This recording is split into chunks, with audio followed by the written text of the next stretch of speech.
Persuni li għandhom bejn il-25 u 30 sena li mhux qegħdin f'relazzjoni u jaqilgħu paga bażika ma jaffordjawx 95% tal-proprjetajiet li hemm fis-suq.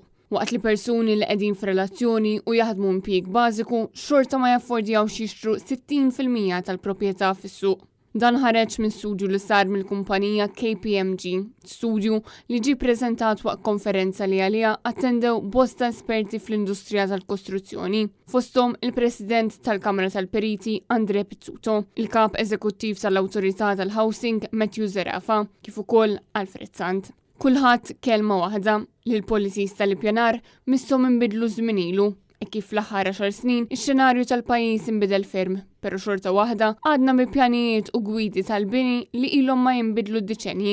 Min-naħa tiegħu il-Kap Eżekuttiv tal-Awtorità tal-Housing qal li s-settur tal-kostruzzjoni hemm bżonn li jibda jirrifletti d-domanda tas-suq. Dan hekk kif minkejja li l-maġġoranza tan-nies li qegħdin jixtru l-proprjetà huma single, xorta qed jinbnew ħafna appartamenti b'żewġ jew 3 kmamar tas-suqda.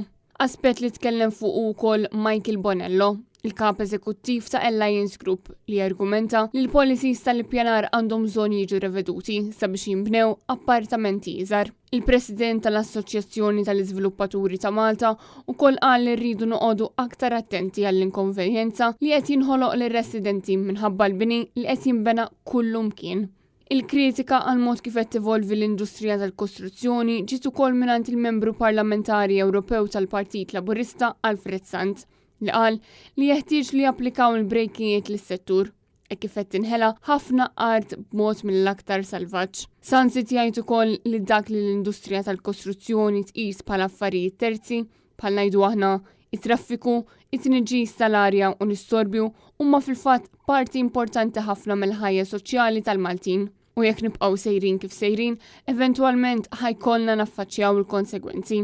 Ikompli ma dak li qal Alfred Sant kien hemm ukoll il-President tal-BOV u l-ekonomista Gordon Cordina, fejn qal li bħalma kien ġara meta Malta spiċċat grey listed u kulħadd beda jaħdem sabiex din is-sitwazzjoni titranġa, hekk ukoll għandu jiġri issa sabiex nindirizzaw il-problemi fil-settur tal-bini.